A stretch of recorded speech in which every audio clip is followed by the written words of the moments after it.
नमस्कार, दिन भर की बड़ी खबरों में आपका स्वागत है। मैं हूं प्रिया और आइए नजर डालते हैं अब तक की कुछ मुख्य खबरों पर। सबसे पहली खबर, सांसदों और विधायकों को वोट के बदले रिश्वत लेने के मामले में मुकदमे से मिली राहत छिन सकती है। सुप्रीम कोर्ट इस छूट पर अपनी असहमति जताई है और साल 1998 में दिए गए अपने पिछले फैसले को पलट दिया है। सुप्रीम कोर्ट ने वोट के बदले नोट के मामले में सांसदों विधायकों को आपराधिक मुकदमे से छूट देने से इनकार कर दिया है। कोर्ट ने कहा कि संसदीय विशेषाधिकार के तहत रिश्वतखोरी की छूट नहीं दी जा सकती है। मुख्य न्यायाधीश DY चंद्रचूड़ की अध्यक्षता वाली 7 जजों की संविधान पीठ इस मामले पर अपना फैसला सुनाया है। मुख्य न्यायाधीश के अलावा संविधान पीठ में justice AS Bopanna, justice MM Sundresh, justice PS Narasimha, justice JP Pardiwala, justice Sanjay Kumar और जस्टिस मनोज मिश्रा शामिल रहे थे। फैसला सुनाते हुए मुख्य न्यायाधीश ने कहा कि पीठ के सभी जज इस मुद्दे पर एकमत हैं कि PV नरसिम्हा राव के मामले में दिए गए फैसले पर हम असहमत हैं। नरसिम्हा राव मामले में अपने फैसले में सुप्रीम कोर्ट ने सांसदों विधायकों को वोट के बदले नोट लेने के मामले में अभियोजन से छूट देने का फैसला सुनाया था। चीफ जस्टिस ने कहा कि माननीयों की मिली छूट यह साबित करने में विफल रही है कि माननीयों को अपने विधायी कार्यों से छूट की अनिवार्यता है। मुख्य न्यायाधीश ने कहा कि संविधान के अनुच्छेद 105 और 194 में रिश्वत से छूट का प्रावधान नहीं है, क्योंकि रिश्वतखोरी आपराधिक कृत्य है और ये सदन में भाषण देने या वोट देने के लिए जरूरी नहीं है। अगली खबर, प्रसिद्ध गायिका से राजनेता बने हंसराज हंस इस बार लोकसभा चुनाव में भाजपा पंजाब से मैदान में उतार सकती है। कयास लगाए जा रहे हैं कि हंस को होशियारपुर या जालंधर से भाजपा अपना टिकट दे सकती है, क्योंकि इन सीटों पर भाजपा के पास कोई मजबूत उम्मीदवार नहीं है।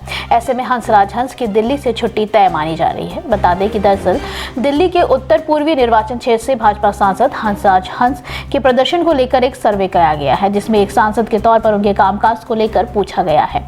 इस सर्वे के अनुसार 40% लोगों ने हाँ में जवाब दिया है, 55% नहीं, जबकि 5% को पता नहीं उत्तर क्या है।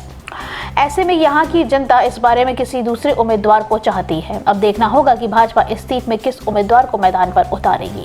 गौरतलब है कि बीजेपी उम्मीदवारों की सूची जल्द ही सार्वजनिक होने की संभावना है। बता दें कि साल 2009 में हंसराज हंस को पद्मश्री सम्मान भी मिल चुका है। हंसराज 2016 में बीजेपी में शामिल होने से पहले शिरोमणि अकाली दल और कांग्रेस में भी रह चुके हैं। 2019 में उन्होंने कांग्रेस से उदित राज को हराया था। अगली खबर, पूर्व उप मुख्यमंत्री सुशील कुमार मोदी ने कहा कि राज्य के मुख्यमंत्री और केंद्र सरकार के रेल मंत्री रहे के रूप में लालू प्रसाद यादव का कार्यकाल एक काला अध्याय था। यदि उनके समय रेलवे को 90,000 करोड़ का मुनाफा हुआ तो वो पैसे कहाँ चले गए। उस समय न एयरपोर्ट जैसे विस्तृत रेलवे स्टेशन बने, न वंदे भारत और न अमृत जैसी भारत ट्रेनें थी। सुशील मोदी ने कहा कि लालू प्रसाद के बाद UPA 2 में भी रेल मंत्री बनी ममता बनर्जी ने ही मुनाफे में लाने के दावे की पोल खोल दी थी। उन्होंने कहा कि रेल मंत्री के रूप में लालू प्रसाद ने नौकरी के बदले जमीन लेने का ऐसा घोटाला किया जिसमें परिवार के 5 लोगों को जमानत लेनी पड़ी। मोदी ने कहा कि तेजस्वी यादव बताएं कि उनके माता पिता के राज में दलितों के नरसंहार क्यों होते थे, किसानों के खेत क्यों जलाए जाते थे और क्यों श्रवणों को लाइन में खड़ा कर गोली मार दी जाती थी। उस समय सड़कें जर्जर क्यों थी, लाखों लोगों को 2 वक्त की रोटी के लिए पलायन क्यों करना पड़ा। उन्होंने कहा कि राजद अब कितनी भी रैली रैला कर ले, बिहार में जनता भय भ्रष्टाचार का पुराना दौर नहीं लौटने देगी। अगली खबर, दिल्ली के मुख्यमंत्री अरविंद केजरीवाल शराब घोटाले मामले में पूछताछ के लिए तैयार हो गए हैं। उन्होंने ED को पूछताछ के लिए 12 मार्च के बाद की कोई तारीख देने को कहा है। केजरीवाल की यह प्रतिक्रिया ऐसे वक्त सामने आई है जब 27 फरवरी को ED ने उन्हें शराब घोटाले मामले में समन जारी कर 4 मार्च से पहले पेश होने के लिए कहा था।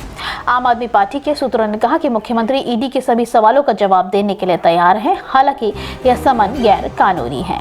इसके बावजूद केजरीवाल सभी सवालों के जवाब देने के लिए तैयार हैं। आगे आपने कहा कि मुख्यमंत्री ने 12 मार्च के बाद की तारीख देने को कहा है। वे वीडियो कॉन्फ्रेंसिंग के जरिए पूछताछ के लिए पेश होंगे। केजरीवाल को इससे पहले 21 फरवरी को ED ने पूछताछ के लिए 7वां समन भी जारी किया था, लेकिन उन्होंने इसे भी नजरअंदाज कर दिया था। इससे पहले ED ने केजरीवाल को 31 जनवरी को समन जारी कर 2 फरवरी को पेश होने के लिए कहा था। जांच एजेंसी ने कहा था कि केजरीवाल झूठे बनाकर ED के समन को नजरअंदाज कर रही है। एजेंसी ने कहा कि अगर उन्हें जैसे शीर्ष पदों पर बैठे व्यक्ति इस तरह कानून की धज्जियां उड़ाएंगे तो इस आम लोगों के बीच गलत संदेश जाएगा। इससे पहले आम आदमी पार्टी ने कहा था कि मुख्यमंत्री ED के सामने पेश नहीं होंगे क्योंकि यह मामला कोर्ट में है। इस पर सुनवाई 16 मार्च को है। आपने कहा था कि ED को लगातार समन भेजने की जगह कोर्ट के फैसले का इंतजार करना चाहिए। अगली खबर, भाजपा के राष्ट्रीय महासचिव एवं बिहार के प्रभारी विनोद तावड़े ने लालू यादव के बयान की तीखी आलोचना करते हुए कहा कि चुनाव में लगातार मिल रही हार से निराश और हताश होकर लालू प्रसाद अब प्रधानमंत्री मोदी पर अमर्यादित टिप्पणी कर रहे हैं। तावड़े ने कहा कि निराश और हताश लालू यादव अब निचले स्तर की राजनीति पर उतर आए हैं। प्रधानमंत्री मोदी पर व्यक्तिगत और अमर्यादित टिप्पणी कर रहे हैं, जिसे बिहार की जनता कभी बर्दाश्त नहीं करेगी। उन्होंने कहा कि बिहार की जनता प्रधानमंत्री मोदी के साथ अपार स्नेह रखती है, इसलिए आगामी लोकसभा और विधानसभा चुनाव में जनता लालू यादव, उनकी पार्टी आरजेडी और उनके इंडी गठबंधन को बुरी तरह से हराकर सबक जरूर सिखाएगी। उन्होंने लालू यादव को भ्रष्ट और उनकी पार्टी आरजेडी को परिवारवादी पार्टी करार देते हुए भी जमकर निशाना साधा। अगली खबर, भाजपा के कुलजीत सिंह संधू ने चंडीगढ़ सीनियर डिप्टी मेयर का चुनाव जीत लिया है। इस बार भी आम आदमी पार्टी और कांग्रेस गठबंधन का 1 वोट हासिल हुआ है। चुनाव में भाजपा को 19 वोट और गठबंधन को 16 वोट मिले हैं। 1 वोट कैंसिल हुआ है। माना जा रहा है कि अकाली दल के हरदीप सिंह ने फिर से भाजपा को वोट दिया है। इससे पहले 11:12 तक वोटिंग खत्म हुई। सांसद किरण खेर ने अपना पहला वोट डाला था। उनके वोट डालने से पार्षद सौरभ जोशी उनके पास आ गए, जिसको लेकर सदन में हंगामा हो गया। आम आदमी पार्टी और कांग्रेस के पार्षदों ने आरोप लगाया कि मतदान से पहले कोई पार्षद अपनी सीट से उठकर मतदान डालने वाले के पास कैसे जा सकता है। हालांकि बाद में मेयर के समझाने के बाद मामला शांत हो गया। सदन में पीठासीन अधिकारी मेयर कुलदीप कुमार और डीसी विनय प्रताप सिंह भी मौजूद हैं। वोटिंग के लिए मेयर ने 1.5 घंटे का समय तय किया है। आम आदमी पार्टी से बीजेपी के गए तीनों पार्षदों ने अपना वोट डाल दिया है।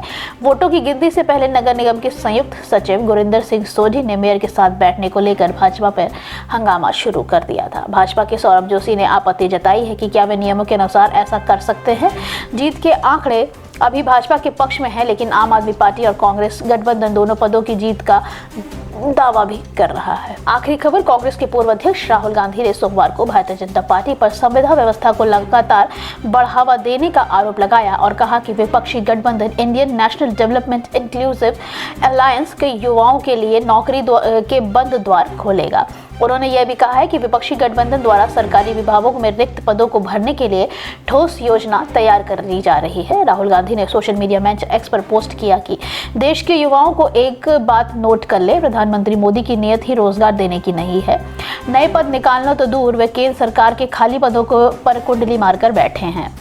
उन्होंने कहा कि अगर संसद में पेश किए गए केंद्र सरकार के आंकड़ों की माने तो 78 विभागों में 9,64,000 पद खाली हैं। राहुल ने दावा किया कि महत्वपूर्ण विभागों में भी देखें तो रेल में 2.93 लाख, गृह मंत्रालय में 1.43 लाख और रक्षा मंत्रालय में 2.64 लाख पद खाली हैं। उन्होंने सवाल किया कि क्या केंद्र सरकार के पास इस बात का जवाब है कि 15 प्रमुख विभागों में 30% से अधिक पद क्यों खाली हैं। झूठी गारंटियों का झोला लेकर घूम रहे प्रधानमंत्री ने अपने ही कार्यालय में बड़ी संख्या में अति महत्वपूर्ण पद क्यों रखे हैं। उन्होंने आरोप लगाया कि स्थानीय नौकरी देने का बोझ मानने वाली भाजपा सरकार लगातार संविदा व्यवस्था को बढ़ावा दे रही है, जहां न सुरक्षा है और न सम्मान। राहुल गांधी का कहना है कि खाली पड़े पद देश के युवाओं का हक है और हमें इन्हें भरने के लिए एक ठोस कदम उठाना चाहिए। इंडिया गठबंधन का संकल्प है, हम युवाओं के लिए नौकरी के बंद द्वार खोल देंगे। उन्होंने कहा कि बेरोजगारी के अंधेरे को चीरकर युवाओं के भाग्य का सूर्योदय होने वाला है। आज के लिए बस इतना ही। बाकी खबरें जानने के लिए देखते रहिए द पब्लिक इंडिया। धन्यवाद।